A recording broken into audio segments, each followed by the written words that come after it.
नमस्कार, स्वागत है आपका कमोडिटी राउंडअप में। मैं हूं मनीषा गुप्ता और वित्त मंत्री निर्मला सीतारामन नई सरकार का बजट इस महीने पेश करेंगी। हर बार की तरह इस बार भी बाजार और इंडस्ट्री सरकार से काफ़ी उम्मीदें जता रही हैं। क्या हैं वो उम्मीदें, बताने के लिए आज हमारे साथ मौजूद हैं मैकडॉनल्ड पेल्स ग्लोबल कमोडिटीज़ के CEO Asia business Sumit Gupta, साथ ही गोल्डन पाई के सीईओ अभिजीत रॉय। वहीं हमारे साथ जुड़े हैं शो में एमिरेट्स एनबीडी के डायरेक्टर डॉक्टर धर्मेश भाटिया। आप सभी का कार्यक्रम में स्वागत है। बाजार का अगर अभी सिर्फ एज ऑफ नाउ हाल देखें तो हमने अच्छी खासी उठापटक देखी है। धर्मेश, यूएस का नॉन फार्म पेरोल डेटा है आज, क्या एक्सपेक्टेशंस हैं वहां से? अगर वो वीक आता है तो किस तरह का रिएक्शन आप डॉलर इंडेक्स और सोने चांदी में उस लिहाज से बनता हुआ देखेंगे? देखिए, मेरे हिसाब से अगर आप सोने की बात करो, सोनी ऑलरेडी मार्केट में एक अच्छी खासी छलांग लगा चुका है 2 दिनों के अंतराल में।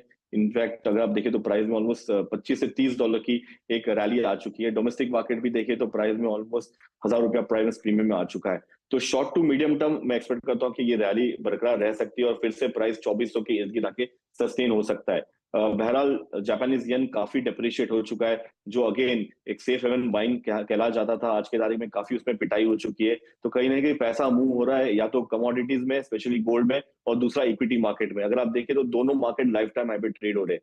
तो ये जो फॉल है जो करेंसी की जापानीज येन में कंटिन्यू रहेगी तो सोना डेफिनेटली नो डाउट यहाँ से और एक नई ऊंचाई छू सकता है, और इसे इक्विटी मार्केट में भी। रिगार्डिंग पेरोल डेटा, वो एंटिसिपेशन में ऑलरेडी प्राइस फैक्टरिंग हो चुका है। मैं एक्सपेक्ट करता हूँ कि डॉलर इंडेक्स इर्द गिर्द सस्टेन होगा 104 से 106 के दरमियान। और डोमेस्टिक मार्केट में रुपए के चलते मुझे लगता है रुपया यहाँ से काफी वीक हो सकता है आने वाले समय में। तो एमसीएक्स में आपको ज्यादा प्रीमियम देखने मिल सकता है प्राइस में, और प्राइस आपको 72,800 तक के स्तर आपको इंट्राडे या 2 या 3 दिन के पोजीशन में दिखा सकता है। साथ ही चांदी कैसे देखेंगे धर्मेश? आपको लगता है कि जिस तरह से लाख रुपए की बातें यहाँ पर इसी साल के लिए की जा रही हैं वो बहुत दूर नहीं? देखिए, चांदी काफी अंडरडॉग कमोडिटी है। अगर आप कंपैरिजन करें तो सोना ऑलमोस्ट लाइफ टाइम हाई के इर्द गिर्द घूम रहा है, बट चांदी में अभी भी काफी क्षमता है। इसकी जो लाइफ टाइम हाई ऑलमोस्ट $50 है। तो अगर उसको कंपैरिजन करें तो नो डाउट यहाँ से इसमें आने वाले समय में काफी अच्छी तेजी देखने मिल सकती है। बट जो सेपा का रूल है उस कारणवश आपको देखें कि इंडियन मार्केट में इतनी तेजी नहीं आई है, क्योंकि 8 से 15% का जो स्प्रेड है उसके वजह से काफी चांदी में डिस्काउंटेड प्राइस चल रहा है। अगर ये बूम हो जाता है तो चांदी यहाँ से 5 से 7% की रैली दिखा सकता है, और फिर से प्राइस इसका प्रीवियस टॉप है 94 टू 95,000 के लेवल्स आपको दिखा देगा। तो मैं बाइंग की सलाह दूंगा चांदी में भी। मैं एक्सपेक्ट करता हूँ कि करंट लेवल से भी आप चांदी बाई के चल सकते हैं। 1000 रुपए का आप स्टॉप लॉस मेंटेन करिए अराउंड 89,500 का, और अपसाइड 92,000 से लेकर 93,000 टारगेट के लिए आप बाय करके चल सकते हैं। और प्लस डॉक्टर कॉपर भी इसे काफी सपोर्ट कर रहा है, तो ये रैली बरकरार रह सकती है। तो मेरे हिसाब से शॉर्ट टू मीडियम टर्म चांदी एक बेटर विकल्प रहेगा सोने का, अगर आपको फास्ट वॉलेटिलिटी चाहिए तो। Alright, absolutely. लोगों को फास्ट यहाँ पर ग्रेटिफिकेशन भी चाहिए, वॉलेटिलिटी भी चाहिए, और हमने सिल्वर को वो प्रोवाइड करते हुए देखा भी है। क्लियरली 90,000 के ऊपर के भाव यहाँ पर फिर से बनते हुए। हमारे साथ गोल्डन पाई के सीईओ अभिजीत रॉय हैं। अभिजीत, नमस्कार। और क्लियरली बजट का समय है और सभी लोगों की अच्छी खासी लंबी लिस्ट है कि इस बार शायद फाइनेंस मिनिस्ट्री, क्योंकि ये एक्चुअल बजट है, नई गवर्नमेंट स्थित होने के बाद, तो यहाँ पर कुछ देखने को मिल पाएगा। आपसे G-Secs एंड बॉन्ड्स के बारे में तो बात करेंगे ही, लेकिन अभिजीत उससे पहले गोल्ड के लिहाज से as an investment asset class आप क्या एक्सपेक्ट कर रहे हैं? देखिए, सबसे पहले शुक्रिया मुझे शो में शामिल करने के लिए। गोल्ड के बारे में तो सभी के बहुत बुलिश व्यूज हैं, क्योंकि अभी economic conditions across the globe अगर आप देखेंगे तो काफी अनस्टेबल है। और जब बहुत ज्यादा अनस्टेबिलिटी मार्केट्स में आती है तो people look at safer assets, physical assets जैसे गोल्ड। तो गोल्ड की चढ़ाव हम बहुत जल्दी देखने वाले हैं, और इसका बेनिफिट भी हमारे रिटेल इन्वेस्टर्स को मिलेगा जब आरबीआई अपनी next sovereign gold bond scheme लेकर आएंगे। और जो एग्जिस्टिंग इन्वेस्टर्स है उनको भी काफी सारा कैपिटल गेन्स देखने को मिलेगा। अभिजीत, साथ ही साथ जिस तरह का मूव्स हमने यहाँ पर आरबीआई सेबी की तरफ से आता हुआ देखा है, ज़्यादा ट्रांसपेरेंसी की तरफ पुश है रिटेल्स के हिसाब से। जब ये इन्वेस्टमेंट के मौके आते हैं यहाँ पर G-Secs या बॉन्ड्स के लिहाज से, आप क्या देखते हैं यहाँ पर बजट में हिसाब से? जी, बजट से काफी सारी उम्मीद है बॉन्ड मार्केट के लिए, क्योंकि देखिए हमारे कंट्री में अभी ये बॉन्ड मार्केट जो काफी नेसेंट था काफी सालों तक, एंड ये कॉर्पोरेट्स और हाई नेटवर्थ इंडिविजुअल तक मतलब सीमित था। अब ये काफी हद से बढ़ रही है द बॉन्ड मार्केट। तो इस समय ये बॉन्ड मार्केट को रिटेल तक ले जाने का ये सही मौका है। अभी हमें जो चाहिए बजट से कि एक टैक्स एग्जेम्पशन मिले रिटेल इन्वेस्टर्स को बॉन्ड में इन्वेस्ट करने के लिए। उसमें हम देखेंगे कि रिटेल के जो फंड्स है जो कि लॉक्ड है लो यील्डिंग बैंक डिपॉजिट्स या फिर दूसरे एसेट्स में, वो अभी इकोनॉमी में आना शुरू हो जाएगा। और अगर हम टैक्स बेनिफिट्स देंगे तो ये रिटेल को काफी इंसेंटिवाइज करेगा इस मार्केट में शामिल होने के लिए। पहली हमारा जो एक्सपेक्टेशन रहेगा ये है। दूसरा ये कि काफी तरीके के बॉन्ड्स हम मार्केट्स में ला सकते हैं और उसको और ज्यादा पॉपुलराइज कर सकते हैं, जैसे दूसरे विकसित नेशंस में जैसे है, जैसे ग्रीन बॉन्ड्स हुए, फिर आपके म्युनिसिपल बॉन्ड्स हुए। हम थोड़ी बहुत देख रहे हैं इन सारे बॉन्ड्स की इशुएंस, बट हमें एक्सपेक्टेशन रहेगा कि इनकी जो वॉल्यूम ऑफ इशुएंस है ये सरकार की तरफ से बजटिंग किया जाए और ये काफी अमाउंट में मार्केट में आए जहां पे लोग इसमें पार्टिसिपेट कर पाए।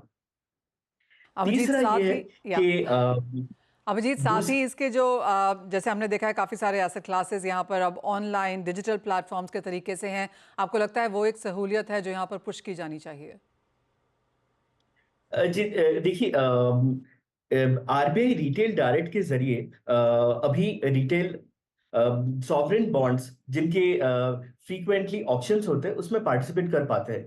अभी हाल ही में सेबी ने एक सर्कुलर जारी किया है जिसके जरिए online bond platforms bonds provide करते हैं रिटेल इन्वेस्टर्स को। तो यहाँ पे अगर ये ऑनलाइन बॉन्ड प्लेटफॉर्म के जरिए भी रिटेल इस आरबीआई ऑप्शंस में नॉन ऑप्शन मोड में पार्टिसिपेट कर पाए, मुझे लगता है ये बहुत बेहतरीन होगा रिटेल इन्वेस्टर के पार्टिसिपेशन के लिए और ये मार्केट भी काफी तेजी से बढ़ेगी। एब्सोल्युटली। बहुत शुक्रिया अभिजीत साथ जुड़ने के लिए और वो तमाम चीज़ें यहाँ पर शेयर भी करने के लिए। तो क्लियरली चाहे वो सॉवरेन बॉन्ड्स हैं या फिर ग्रीन बॉन्ड्स हैं, जिस तरह की टैक्सेस की बात यहाँ पर अभिजीत ने की है, और बजट में यूजुअली हम यहाँ पर ड्यूटी एंड टैक्सेस के हिसाब से देखते हैं तो वहाँ पर शायद कोई मूव आता हुआ नजर आएगा, और रिटेल भागीदारी बढ़ाए जाने पर यहाँ पर जो पुश है उसकी भी एक्सपेक्टेशंस यहाँ पर आती हुई। तो क्लियरली वो यहाँ पर गोल्ड बॉन्ड G-Secs की मार्केट है, ग्रीन बॉन्ड्स का भी यहाँ पर जिक्र किया गया। लेकिन आगे बढ़ेंगे और बात यहाँ पर अब एक मेटल्स की कर लेते हैं, क्योंकि यहाँ पर हमने तेजी बनते हुए देखी है। जून इतना बेहतरीन नहीं था लेकिन जुलाई की शुरुआत यहाँ पर अच्छी खासी हुई है।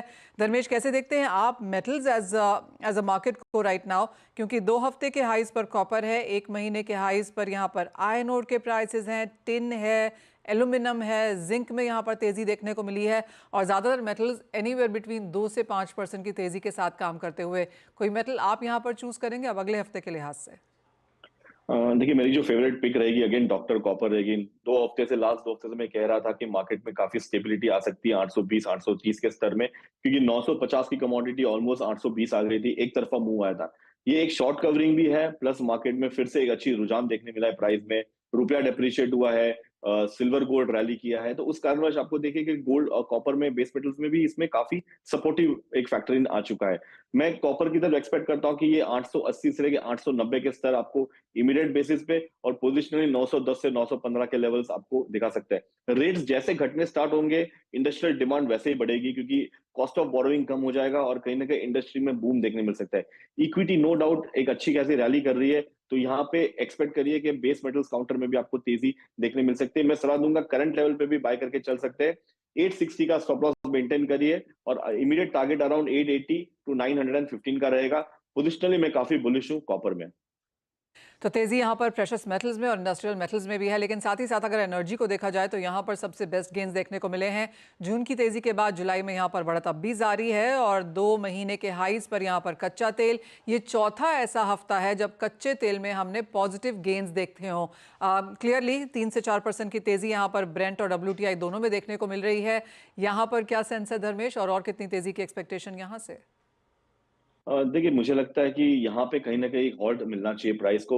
2 कारणों से आपको तेजी देखने मिली। एक तो समर डिमांड, प्लस अगर आप देखिए तो कहीं ना कहीं प्राइस में वॉलेटिलिटी 2-3 दिनों से काफी अच्छी आई है, पहले इतनी नहीं थी। ऑलमोस्ट $70 to $73 के लेवल्स पे आ चुका था, तो ये फिर से बाउंस बैक एक छोटी अवधि के लिए है। कोई एज सच जियोपॉलिटिकल टेंशन है नहीं। यूएस इलेक्शन है और अगर बाइडेन को फिर से री इलेक्ट होना है तो वो नहीं चाहेगा कि कच्चा तेल यहाँ से रैली करे, वो पुश करेगा प्राइस को नीचे आने के लिए। तो जो जुगलबंदी है ओपेक नॉन ओपेक की फिर से जारी रह सकती है। कहीं ना कहीं प्राइस ओवरबॉट पोजीशन में है। आगे के सारे महीने बैकवर्डेशन में चल रहे हैं। इनफैक्ट नवंबर दिसंबर यहाँ से $4-5 डिस्काउंट में चल रहा है। तो इसका मतलब है कि फंडामेंटली सिर्फ छोटी अवधि यानी करंट मंथ में तेजी थी, आगे के महीने में तेजी नहीं है। तो मैं सलाह दूंगा कि आप आगे के महीने बिकवाली करके चल सकते हैं। 7,000 के लेवल पे बिकवाली करिए, 7,100 का स्टॉप लॉस रखिए। फिर से मैं एंटिसिपेट कर सकता हूँ कि 6,800 से 6,700 के स्तर आपको फिर से देखने मिलेंगे। जो ब्रॉड दायरा है वो $10 का दायरा है, 75 से 85 ये $10 के दायरे में कंटिन्यूसली घूम रहा है। और अगर ये मार्केट गिरता है तो इंडिया के लिए काफी अच्छा है, फायदे का सौदा रहेगा। ट्रेड डिफिसिट में इसका काफी योगदान है। तो मैं सलाह दूंगा इंट्राडे या पोजिशनली आप कच्चे तेल में बिकवाली करके चल सकते हैं। ओके, तो फाइनली धर्मेश यहाँ पर अपनी बुलिशनेस से थोड़ा सा नीचे आते हुए और एक बिकवाली की राय यहाँ पर कच्चे तेल में फाइनली बनती हुई, तो ऑप्टिक्स में कच्चे तेल में अब बेच के काम करा जाना चाहिए। नीचे के स्तर यहाँ पर आपको धर्मेश ने बताए ही हैं। बहुत शुक्रिया धर्मेश, एज ऑलवेज साथ जुड़ने के लिए, तमाम स्ट्रैटेजीज भी शेयर करने के लिए। इसी के साथ एक ब्रेक का समय है, हम लौटेंगे तो हमारे साथ होंगे मैकडॉनल्ड पेल्स ग्लोबल कमोडिटीज़ के CEO Asia business Sumit Gupta. उनसे जानेंगे उनकी क्या सेंस है इंडियन बजट को लेकर और उसमें एग्री में क्या मिल सकता है। स्वागत है आपका और हमारे साथ सुमित गुप्ता बने हुए हैं। सुमित नमस्कार। ऑफ कोर्स जहां तक एग्रीकल्चर की बात है और हर बजट में ऐसा कहा जाता है कि इस बार यहां पर कुछ बड़ा देखने को मिलेगा और हम वो देखते भी हैं, नए पुश, नए एलोकेशंस। बट जिस तरह से पिछला 1-1.5 साल बीता है जहां पर सरकार की तरफ से काफ़ी restrictions, curbs, production, productivity, monsoon, export import को लेकर हमने बहुत सारी सही मायने में कहें तो उठापटक बनते हुए देखी है। अब अगर किसानों की आय बढ़ाने और रूरल इंडिया पे तवज्जो देने की जहां तक बात है, आपको क्या लगता है क्या कुछ किया जाना चाहिए? मनीषा जी नमस्कार। एग्री बजट इंडिया के लिए सबसे इंपॉर्टेंट एस्पेक्ट है क्योंकि directly impacts around 65% of population. लगभग 100 करोड़ लोगों को वो डायरेक्टली और इनडायरेक्टली इम्पैक्ट करते हैं। आज हम एग्री बजट पॉलिसी मेकिंग देखें तो ये भी जो सन 1950 के दशक से थॉट प्रोसेस था कि किसान को हमारी मदद चाहिए, किसान is ready to give up his comfort. Okay, किसान आज जो फार्मर फैमिली है या यंग रूरल एस्पिरेंट है, he is not driven by giving up, he is driven by aspiration. तो हमको एक थॉट प्रोसेस बदलने की जरूरत है जब हम एग्री बजट की तरफ देखें। और आपने बहुत सही बोला कि लास्ट 1 वर्ष के अंदर एग्री सेक्टर के अंदर बहुत उठापटक थी। तो हम एक चीज तो बोल सकते हैं कि एग्री डिस्ट्रेस इज रियल। तो इस बजट में लास्ट टाइम जैसे फाइनेंस मिनिस्टर ने एग्री बजट शुरू किया था तो उन्होंने बोला था this budget is about giving 4 supports to farmer, that is income, risk assessment, innovation and technology. मैं ऐसे बोलूंगा कि हमको सपोर्ट से जाके आज किसान को इंडिपेंडेंट बनाने की जरूरत है। हमको किसान की एस्पिरेशन समझने की जरूरत है। हमको ये रियलिटी समझने की जरूरत है कि हमारी पॉलिसी मेकिंग बहुत पीछे रह गई है then what is required in current context. इसको मैं आपने जो लास्ट सेशन किया उसमें आप मेटल्स में तेजी की बात कर रहे थे। अगर यही तेजी एग्री प्रोडक्ट्स में होती तो अब हम बात कर रहे होते थे किस प्रोडक्ट में स्टॉक लिमिट आने वाली है, किस प्रोडक्ट में गवर्नमेंट क्या एक्शन लेने वाली है। And that is where, because of severe actions by government last year, farmer is on the taking side. पूरे एक्शन में farmer has lost the opportunity to make money. देखिए, उनका इनकम डबल केवल बात करने से नहीं होगा। फार्मर इनकम डबल करने के लिए हमको एक इनेबलिंग इंफ्रास्ट्रक्चर क्रिएट करने की जरूरत है, एक इकोसिस्टम करने की जरूरत है। And that is where I believe in this budget government has to create that ecosystem. Sunlight is the best disinfectant and government को सबसे पहले ये पता होना जरूरी है कि क्या सही डेटा है। क्या हमारी प्रोडक्शन 100 मिलियन है, 112 मिलियन है, 120 मिलियन है, क्या हमारी कंजम्पशन है। जब तक हम इन आंकड़ों को एक बेसिक आइडिया नहीं लाएंगे, we can not target either the shortages और the surpluses. And because of that हमारी पॉलिसी मेकिंग हमेशा लैग करेगी। तो that is where I believe, sorry या नहीं सुमित, मैं ये भी जानना चाह रही थी कि हम बात यहाँ पर ऑफ कोर्स हमेशा करते हैं पोस्ट हार्वेस्ट लॉस की या फिर इंफ्रास्ट्रक्चर की कि टेक्नोलॉजी कितना इंपॉर्टेंट है, लेकिन साथ ही साथ हम नई योजनाएं और नए मिशंस भी यहाँ पर हर बार आता हुआ देखते हैं। इस बार अगर टॉप 3 चीज़ें हों जो आपको लगता है कि we should see going across, जैसे आपने कहा कि काफ़ी सारे इश्यूज़ हैं यहाँ पर, सोल्यूशंस भी हम जानते हैं लेकिन हमेशा वो हो नहीं पाता है, लेकिन अगर टॉप 3 चीज़ें हैं जो आपको लगता है इन सब चीज़ों को काफ़ी हद तक सॉल्व कर पाएंगी तो वो क्या है? अगर हम देखें डायरेक्ट फार्मर ट्रांसफर्स और direct subsidies have crowded out the investment in agriculture sector. उसकी यील्ड देखें इंडिया में सोयाबीन की यील्ड सन 2000 में भी 1 टन पर हेक्टेयर थी, 2022-23 में भी 1.1 1.2 टन पर हेक्टेयर है। एज अगेंस्ट चाइना, यूएस और बाकी सभी देशों की यील्ड बहुत तेजी से बढ़ी है।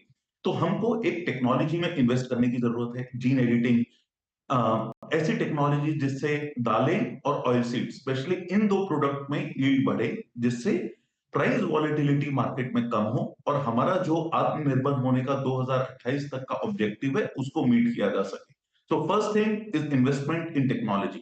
Second, I will say we need to make agri financing, CMA, financing for farmer, a organized sector. Warehouse receipt should be openly tradable on the online platforms, so that किसान को liquidity मिले उनके material के लिए, उनके produce के लिए. Third, I will strongly recommend government should bring with the objective to bring futures back, जिसके अंदर future should be openly traded in agree commodities in India. आज रुपया अगर 90 रुपया होता है, 80 रुपया होता है, क्या हम फ्यूचर को ब्लेम करते हैं? क्या हम फ्यूचर कॉन्ट्रैक्ट को? Answer is no. आज फ्यूचर कॉन्ट्रैक्ट की एब्सेंस में किसान के पास कोई भी प्राइस बेंचमार्क नहीं है कि उनको क्या प्रोड्यूस आगे उगाना चाहिए। इसके कारण किसान हमेशा उस प्रोड्यूस को उगाता है जिसका भाव पिछले वर्ष ज्यादा था। फॉर एग्जांपल, तुअर का भाव इस साल बहुत अच्छा था, तो किसान तुअर की क्रॉप लगाएगा। लेकिन हमारा यह मानना है एकरेज बढ़ने के लिए कारण हो सकता है तुअर का भाव उन्हें नेक्स्ट ईयर अच्छा ना मिले, तो किसान और farmer will always feel cheated. And इसीलिए हमको एक इनको ट्रांसपेरेंट प्राइस मैकेनिज्म देने की जरूरत है। जी, एब्सोल्युटली। एक फाइनल सवाल इसमें, जहाँ जब आपने किसानों की यहाँ पर बात की और हम योजनाओं की बात करते हैं और काफ़ी सारी हैं वहाँ पर, एक बड़ी चीज़ जो पिछले कुछ महीनों में उभर के नज़र आई है वो है इंश्योरेंस के जो क्लेम्स हैं, वो इवन एज लाखों के प्रीमियम्स हैं, लेकिन जो क्लेम्स हैं वो बहुत ही मिनिस्क्यूल वहाँ पर हैं। Manisha ji, the first statement I made, sunlight is the best disinfectant. आज के दिन में the biggest challenge in agri space is the sanity of data. आज नंबर 1 हमारे पास agri data both on input side, on production side and output side missing है, और उसके साथ साथ हमारे पास आउटपुट और कंजम्पशन का डेटा भी सैनिटी के साथ मिसिंग है। उसके कारण आपने जो बात बोला, हम प्रीमियम्स पे करते हैं, गवर्नमेंट वो सपोर्ट प्रोवाइड करती है, but when it comes to bringing agri insurance, किसान को मुआवजा मिलने की बात आती है, we are at the whims and fences of physical surveys. आज हमारे पास एक रोबस्ट मैकेनिज्म नहीं है on the risk assessment side, and I believe जब तक वो नहीं होगा, farming will remain the most riskiest profession with the person whose hand is tied। आप भाव ऊपर जाएगा तब सरकार स्टॉक लिमिट लगाएगी, भाव नीचे जाएगा तो आपको एमएसपी के लिए भारत सरकार के ऊपर डिपेंडेंट होता है। मौसम खराब होता है तो आपको श्योरिटी नहीं है कि आपको इंश्योरेंस मिलेगा ना मिलेगा। तो आई बिलीव इन एग्रीकल्चर सेक्टर हमको इस अनसर्टेनिटी को कम करके इसको टुवर्ड सर्टेनिटी लाना होगा, जिससे नेक्स्ट जनरेशन को भी एग्रीकल्चर के अंदर उतना ही इंटरेस्ट बना रहे। It should not be a profession of compulsion कि मेरे पिताजी एग्रीकल्चर करते हैं तो मेरे को एग्रीकल्चर करना। It should become a profession of choice, and that will become only when we will have right tools available. जी हाँ, सही इन्वेस्टमेंट, सही cropping, production, productivity, agri financing, काफ़ी सारी चीज़ें हैं। And of course futures derivative markets एक और चीज़ है जहाँ पर काफ़ी सारी कंसर्न्स फिलहाल बनी हुई हैं। उन सभी को बहुत प्रॉपर्ली समक्ष रखने के लिए सुमित बहुत बहुत शुक्रिया। सो वो हैं of course top budget expectations जो एग्रीकल्चर को हैं इस बार वित्त मंत्री से। लेकिन इसी के साथ फिलहाल इस कार्यक्रम में इतना ही समय है। आप बने रहिए CNBC आवाज़ के साथ। हम ब्रेक के बाद लेकर आएंगे इक्विटी मार्केट्स का पूरा फोकस।